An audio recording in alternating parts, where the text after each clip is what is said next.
ನಮಸ್ಕಾರ, ಆದಾಬ್, ಜೈ ಭೀಮ್. ನಾನು ನಿಮ್ಮ ಭಾಗ್ಯನಾರಾಯಣ ಬೊಗವರಪು. ನೀವು ನೋಡ್ತಾ ಇದ್ದೀರಿ ಸುದ್ದಿ ಸರ್ಕಲ್. ಜೂನ್ 3ನೇ ತಾರೀಕು ಸಂಜೆ 4 ಗಂಟೆ ಮೇಲೆ ಡಿ ಕೆ ಶಿವಕುಮಾರ್ ಕರ್ನಾಟಕ ರಾಜ್ಯದ ಮುಖ್ಯಮಂತ್ರಿಯಾಗಿ ಪ್ರಮಾಣ ವಚನ ಸ್ವೀಕರಿಸ್ತಾರೆ. ಆ ಕ್ಷಣದಿಂದ ಡಿ ಕೆ ಶಿವಕುಮಾರ್ ಅವರ ಆಡಳಿತ ಆರಂಭ ಆಗುತ್ತೆ ಕರ್ನಾಟಕದಲ್ಲಿ. ಇನ್ನು ಬೇರೆಲ್ಲ ವಿಚಾರಗಳ ಬಗ್ಗೆ ಸಿಕ್ಕಾಪಟ್ಟೆ ನಾವು ಮಾತಾಡ್ತಾನೆ ಇರ್ತೀವಿ. ಆಡಳಿತ ಹೇಗಿರುತ್ತೆ, ರಾಜ್ಯ ಹೇಗೆ ನಡೆಯುತ್ತೆ, ರಾಜಕೀಯ ಏನಾಗುತ್ತೆ, ಚುನಾವಣೆ ಏನಾಗುತ್ತೆ, ಬೇರೆ ಬೇರೆ ಬೇರೆ ಏನೇನೋ ವಿಚಾರಗಳು ಏನಾಗುತ್ತೆ ಅಂತ. ಬಟ್ ಒಂದು ವಿಚಾರನ ಸಾಕಷ್ಟು ಜನ ಮರ್ತಿರೋ ಹಾಗಿದೆ. ಅದೇನು ಅಂದ್ರೆ, ಧರ್ಮಸ್ಥಳದ SIT ತನಿಖೆಯ ಗತಿ ಏನಾಗುತ್ತೆ.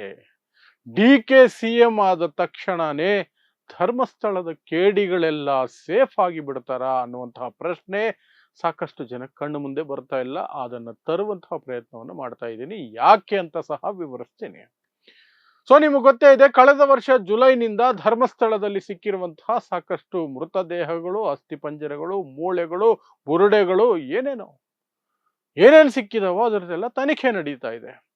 ರಾಜ್ಯದ ಘನತೆ ವ್ಯಕ್ತ ಗೃಹ ಮಂತ್ರಿ ಆಗಿದ್ದಂಥವರು ಈಗ ಸಂಪುಟ ವಿಸರ್ಜನೆ ಆಗಿರೋದ್ರಿಂದ ಆಗಿದ್ದವರು ಪರಮೇಶ್ವರ್ ಮತ್ತೆ ಅವರು ಗೃಹ ಮಂತ್ರಿ ಆಗ್ತಾರೋ ಅಥವಾ ಬೇರೆಯವರು ಆಗ್ತಾರೋ ಗೊತ್ತಿಲ್ಲ.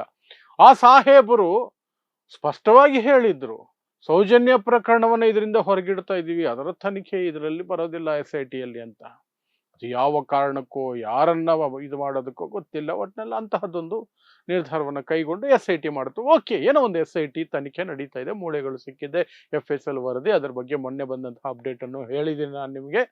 ಎಲ್ಲದರ ನಡುವೆ ಈಗ ಕಾಡ್ತಿರುವಂತಹ ಭಯ ಅಂದರೆ, ಈ ತನಿಖೆಯ ಗತಿ ಏನಾಗುತ್ತೆ ಡಿ ಕೆ ಶಿವಕುಮಾರ್ ಅವರು ಮುಖ್ಯಮಂತ್ರಿ ಆದರೆ ಅಂತ. ಯಾಕೆ ಯಾಕೆ ಅನ್ನೋದಕ್ಕೆ ಡಿ ಕೆ ಶಿವಕುಮಾರ್ ಅವರ ಹೇಳಿಕೆಗಳಲ್ಲೇನೆ ಅರ್ಥ ಇದೆ. ಡಿ ಕೆ ಶಿವಕುಮಾರ್ ಎರಡು ಮುಖ್ಯವಾದಂತಹ ಹೇಳಿಕೆಗಳನ್ನ ಕೊಟ್ಟು ಈ ತನಿಖೆಯನ್ನ ಅವತ್ತೇ ಅವಮಾನಿಸಿದ್ರು. ಆ ಮೂಲಕ ಈ ದೇಶದ ಕಾನೂನು ವ್ಯವಸ್ಥೆ, ತನಿಖಾ ವ್ಯವಸ್ಥೆಯನ್ನು ಸಹ ಅವಮಾನಿಸಿದ್ರು.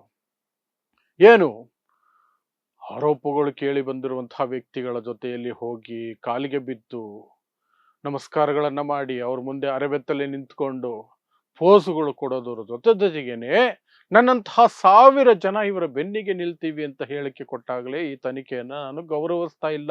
ನನಗದು ಮುಖ್ಯ ಅಲ್ಲ, ನನಗಾಗೋ ಲಾಭ ಮಾತ್ರ ಮುಖ್ಯ. ಯಾರು ಸತ್ರ ಏನು, ಯಾರ ಮೂಳೆ ಎಲ್ಲಿ ಸಿಕ್ಕಿದ್ರೇನು, ಸೌಜನ್ಯ ಸತ್ರ ಏನು, ಯಾರು ಸತ್ರ ಏನು, ಐ ಡೋಂಟ್ ಕೇರ್ ಅಂತ ಡಿ ಕೆ ಶಿವಕುಮಾರ್ ಅನೌನ್ಸ್ ಮಾಡ್ಕೊಂಡಿದ್ರು ಇಂಡೈರೆಕ್ಟ್ ಆಗಿ. ಇನ್ನೊಂದು, ಇದು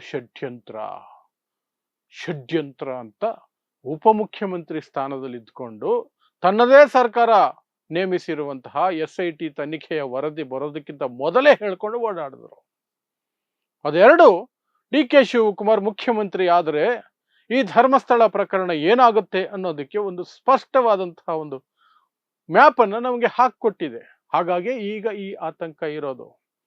ಮೊನ್ನೆವರೆಗೂ ಬೇರೆ ರೀತಿಯಾದಂತಹ ಲೆಕ್ಕಾಚಾರ, ಜೂನ್ 3ನೇ ತಾರೀಕಿನಿಂದ ಬೇರೆ ರೀತಿಯ ಲೆಕ್ಕಾಚಾರ ಆಗೋ ಎಲ್ಲ ಸಾಧ್ಯತೆಗಳು ಇದೆ.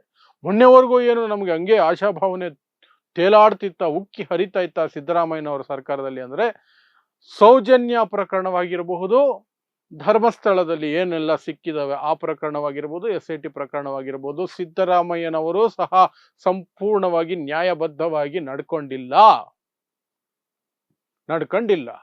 ಯಾಕೆಂದ್ರೆ ಅವ್ರ ಬಾಯಿಂದ ಯಾವತ್ತೂ ಬಂದಿಲ್ಲ, ತಪ್ಪು ಯಾರೇ ಮಾಡಿದ್ರು ಶಿಕ್ಷೆ ಆಗುತ್ತೆ ಅಂತ ಹೇಳಲೇ ಇಲ್ಲ. ತನಿಖೆ ಆಗ್ತಿದೆ ಅನ್ನೋದ್ರ ಬಗ್ಗೆ ಇದ್ರು ಅಷ್ಟೇ. Better than D K Shivakumar ಮತ್ತು ಪರಮೇಶ್ವರ ಅಂತ ಹೇಳ್ಬೋದು ಅಷ್ಟೇನೆ.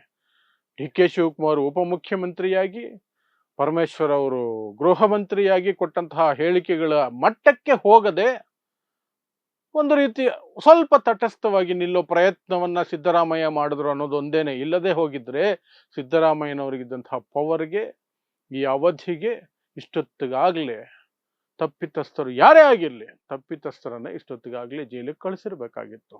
ಯಾರನ್ನು ಕಳಿಸಿದ್ದಾರೆ? ಸೊ ಸಿದ್ದರಾಮಯ್ಯ ಏನು 100% ಅಲ್ಲ ಧರ್ಮಸ್ಥಳ ವಿಚಾರದಲ್ಲಿ. ಡಿ ಕೆ ಶಿವಕುಮಾರ್ ಬರ್ತಿರೋದು ಅದಕ್ಕಿಂತ ಹೆಚ್ಚಿನ ಆಪತ್ತು ಅನ್ನೋದು ನಮ್ಮ ಆತಂಕ. ಆ ರೀತಿಯ ಮನಸ್ಥಿತಿ ಇಟ್ಕೊಂಡು ಗೃಹ ಮಂತ್ರಿಯಾಗಿದ್ದಂತಹ ಪರಮೇಶ್ವರ್ ಅವರು, ನಾವು SIT ಮಾಡಿರೋದೇ ಬಂದಿರೋ ಕಳಂಕವನ್ನ ತೊಳೆಯೋದಕ್ಕೆ, ಆರೋಪ ಮುಕ್ತ ಮಾಡೋದಕ್ಕೆ ಅಂತ ಡೈಲಾಗ್ ಹೊಡೆದ್ರಲ್ಲ, ಅಲ್ಲಿಗೆ ಅವರ ಗಂಭೀರತೆ ಸಹ ಈ ಪ್ರಕರಣದಲ್ಲಿ ಗೊತ್ತಾಗತ್ತೆ.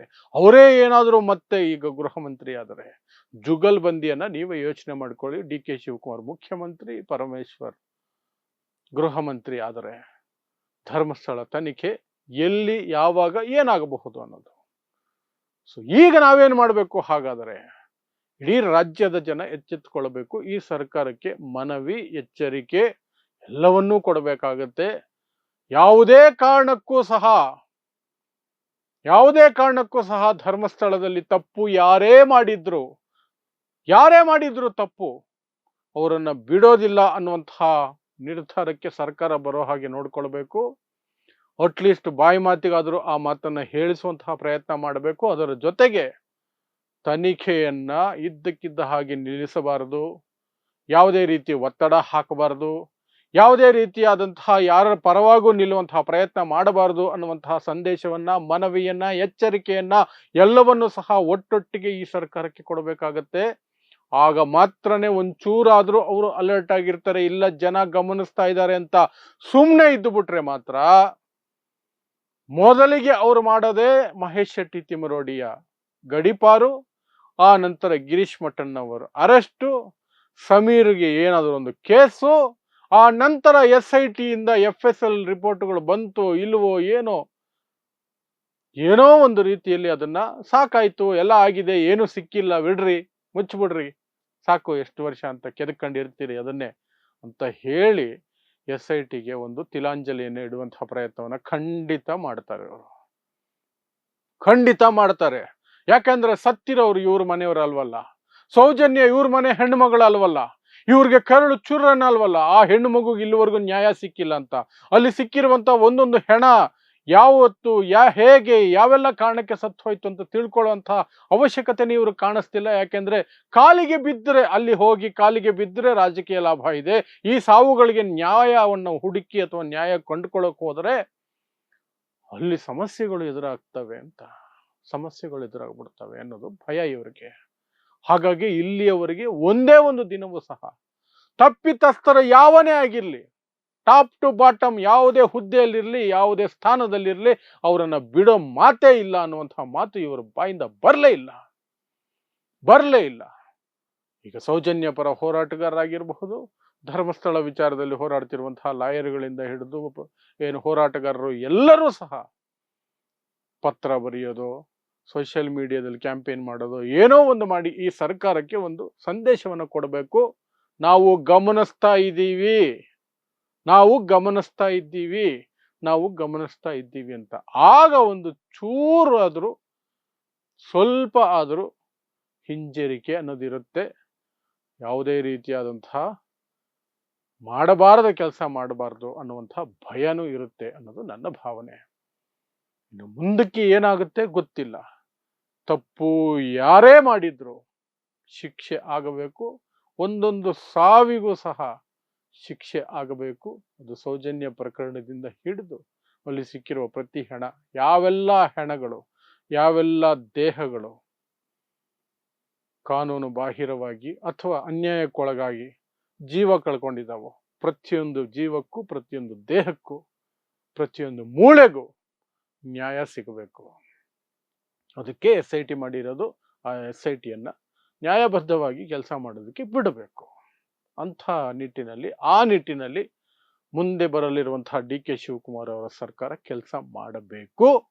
ಅದು ಬಿಟ್ಟು ತಮ್ಮ ವೈಯಕ್ತಿಕ ಭಕ್ತಿ, ತಮ್ಮ ವೈಯಕ್ತಿಕ ನಂಬಿಕೆಗಳು, ತಮ್ಮ ವೈಯಕ್ತಿಕ ಆಸಕ್ತಿ, ಹಿತಾಸಕ್ತಿಗಳನ್ನು ಮುಂದೆ ಮಾಡಿಕೊಂಡ್ರೆ ಈ ಸರ್ಕಾರ ಮುಂದಿನ ಚುನಾವಣೆಯಲ್ಲಿ ನಮ್ಮ ಮುಂದೆ ಬರಲೇಬೇಕಾಗತ್ತೆ. ಆಗ ಉತ್ತರವನ್ನ ಈ ರಾಜ್ಯದ ಜನ ಸರಿಯಾಗಿ ಕೊಡಬೇಕಾಗತ್ತೆ. ಇವ್ರಿಗಿರೋದು ಒಂದೇ ಅಸ್ತ್ರ, ಚುನಾವಣೆಗೆ ಬನ್ನಿ, ಆಗ ನಿಮಗೆ ಪಾಠ ಕಲಿಸ್ತೀವಿ ಅನ್ನೋದು. ಆ ಎಚ್ಚರಿಕೆಯನ್ನ ನಾವೆಲ್ಲರೂ ಕೊಡಬೇಕಾದ ಅಂತಹ ಅನಿವಾರ್ಯತೆ ಇದೆ. ನೋಡೋಣ, ಈ ಎಚ್ಚರಿಕೆಯನ್ನ ಯಾವೆಲ್ಲ ರೀತಿಯಲ್ಲಿ ಯಾರೆಲ್ಲ ಕೊಡೋದಕ್ಕೆ ಸಾಧ್ಯ ಆಗುತ್ತೋ ಎಲ್ಲರೂ ಕೊಡಿ. ಆ ಮೂಲಕ ಸರ್ಕಾರದ ಮೇಲೆ ಒತ್ತಡವನ್ನ ಇಟ್ಕೊಳ್ಳೋಣ, ನ್ಯಾಯ ಸಿಗಲಿ ಅನ್ನುವಂಥ ಒತ್ತಡವನ್ನ ಇಟ್ಕೊಳ್ಳೋಣ ಅಷ್ಟೇ. ಸೊ ಇಂತಹದ್ದೇ ವಿಶೇಷ ಸುದ್ದಿಗಳಿಗಾಗಿ ನೋಡ್ತಾ ಇರಿ ಸುದ್ದಿ ಸರ್ಕಲ್. ನಾನು ನಿಮ್ಮ ಭಾಗ್ಯನಾರಾಯಣ ಬೊಗವರಪು.